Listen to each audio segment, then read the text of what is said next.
Malam itu, langit di atas desa Sukamukti tampak kelabu, seperti diselimuti kabut tipis yang enggan pergi. Udara terasa lembab dan berat, membawa aroma tanah basah dan serat kain dari pabrik tekstil yang berdiri megah di ujung desa. Bagi warga sekitar, pabrik itu adalah sumber penghidupan, dan juga sumber cerita-cerita aneh yang tak berani mereka ucapkan keras-keras. Rati baru saja diterima bekerja di sana. Gadis itu masih muda, baru berumur 22 tahun, dengan wajah lembut dan pembawaan sopan. Ia datang dari kampung sebelah, menumpang di rumah bibinya yang tak jauh dari lokasi pabrik. Sejak kecil, Rati dikenal pendiam dan penurut, tapi banyak orang juga bilang ada sesuatu pada dirinya, entah apa, tapi auranya berbeda. Kadang-kadang, ketika dia berjalan sendirian di jalan setapak menuju sungai, suara langkahnya terdengar seperti dua orang, bukan satu. Hari pertama Rati bekerja, semua tampak biasa.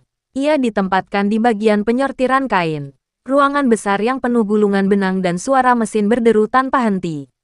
Tapi malamnya, saat lembur, ia mulai merasa ada yang janggal. Lampu-lampu di langit-langit sering berkedip tanpa sebab, bayangan bergerak di antara tumpukan karung, dan kadang dari arah ruang pengepakan terdengar seperti ada orang menangis pelan. Sudah biasa, kata salah satu rekan kerjanya, Rina, dengan wajah pucat. Kalau sudah jam 10 malam ke atas, suka ada yang main. Tapi jangan digubris, nanti malah disukai. Rati mencoba menepis rasa takutnya, tapi setiap kali ia menatap ke arah jendela pabrik yang menghadap ke kebun kosong di belakang gedung, ia seperti melihat sosok perempuan berambut panjang, berdiri diam menatap ke arahnya. Wajahnya samar, tapi seolah tersenyum, senyum yang tidak jahat, justru terasa melindungi. Sejak malam itu, kejadian-kejadian aneh makin sering terjadi. Mesin yang biasanya macet tiba-tiba berjalan lancar kalau Rati yang mendekat. Kain yang sobek bisa tersambung lagi seolah dijahit sendiri.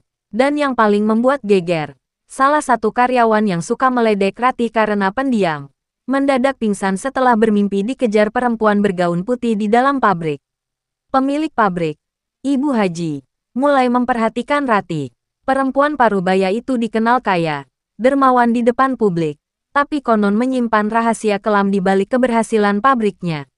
Beberapa pekerja lama percaya, setiap tahun selalu ada karyawan baru yang menghilang tanpa kabar. Dan setelah itu, produksi pabrik justru meningkat pesat. Dan tahun ini, giliran Rati yang ditandai. Namun Ibu Haji tak tahu, Rati bukan gadis biasa. Sejak kecil, ia memiliki penjaga tak kasat mata. Sesosok kuntilanak yang pernah menolong ibunya saat hendak melahirkan di tengah hutan belasan tahun lalu. Arwah itu berjanji akan menjaga garis keturunan Rati dari segala bahaya. Dan malam ketika rencana tumbal dijalankan, segalanya berubah menjadi medan perang antara dua dunia. Malam itu, suasana pabrik terasa lebih sunyi dari biasanya. Tidak ada suara mesin, tidak ada pekerja yang mondar-mandir. Hanya beberapa orang kepercayaan Ibu Haji yang masih bertahan di dalam gedung besar itu, mengenakan pakaian serba putih dan membawa dupa yang mengepul pekat. Rati dipanggil dengan alasan lembur mendadak. Awalnya ia menolak karena tubuhnya terasa lelah, tapi pengawas pabrik bersikeras. Ibu Haji yang minta langsung, katanya, dengan nada tak bisa dibantah. Begitu tiba, Rati merasa bulu kuduknya berdiri. Udara di dalam ruangan seperti lebih berat. Bau dupa bercampur amis, dan di tengah lantai pabrik, tikar pandan telah digelar. Di atasnya, sebuah kendi tanah liat dan sesaji kembang 7 rupa diletakkan rapi. Ibu Haji, ini anaknya sudah datang, ucap seorang pria tua yang memegang tongkat hitam, dukun langganan sang pemilik pabrik. Ibu Haji berdiri di sisi tikar, wajahnya tertutup kain putih tipis. Baik, kita mulai, jangan banyak tanya. Katanya datar. Rati kebingungan. Matanya menatap sekeliling. Semua orang memandangnya dengan pandangan aneh, seperti menatap seekor kambing yang hendak disembelih. Saat itu juga, jantungnya berdegup kencang. Ia berusaha mundur, tapi dua pria berbadan besar sudah berdiri di belakangnya, menutup jalan keluar. Kenapa? Bu, saya disuruh apa? Suara Rati gemetar. Tenang saja, Nak. Jawab Ibu Haji dengan senyum palsu. Kau akan bantu kami semua di sini. Anggap saja ini pengorbanan untuk kebaikan bersama. Tepat ketika dukun mulai membaca mantra, lampu-lampu pabrik berkelap-kelip keras. Angin dingin menerpa dari arah pintu yang tertutup rapat, membuat dupa padam seketika. Salah satu karyawan menjerit, "Bu, anginnya dari mana?" Dukun itu terus membaca mantra dengan suara berat. Tapi Ratih mendadak menunduk, matanya kosong. Dari arah belakangnya, terdengar suara tawa kecil, pelan, melengking, dan mengerikan. "Hai, hihihihi." Semua orang menoleh. Di sudut ruangan, sosok perempuan berambut panjang berdiri melayang.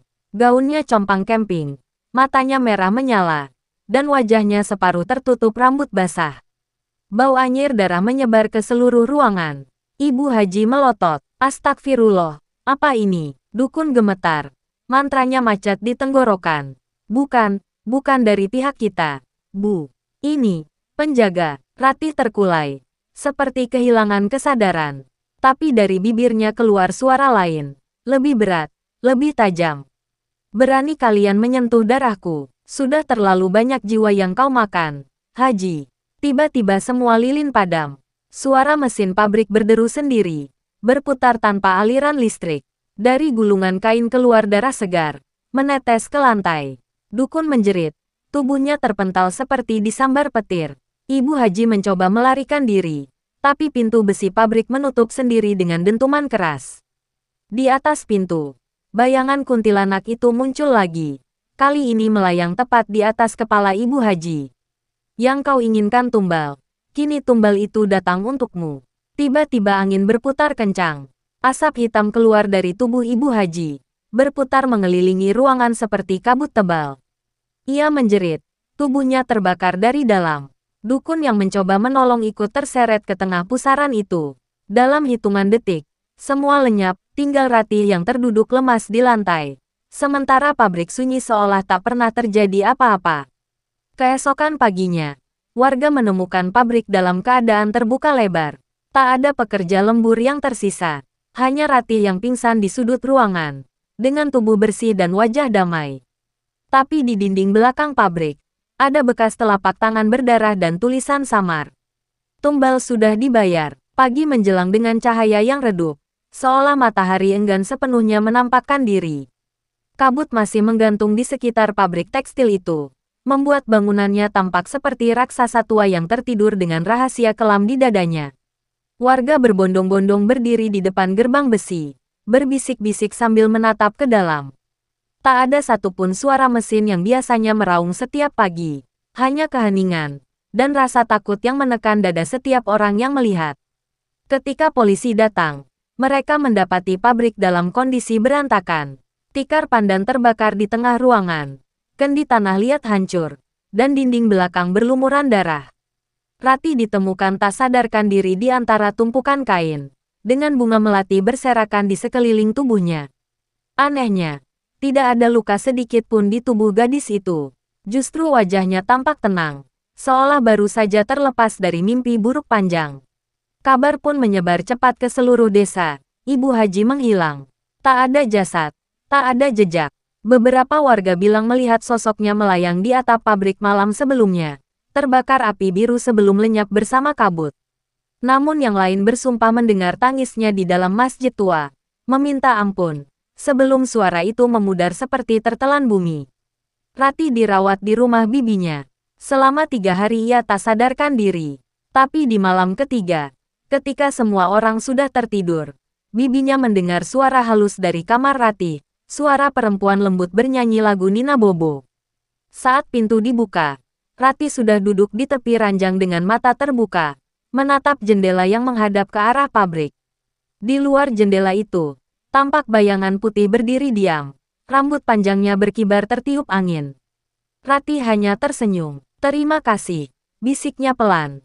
"Sudah menepati janji, Bu."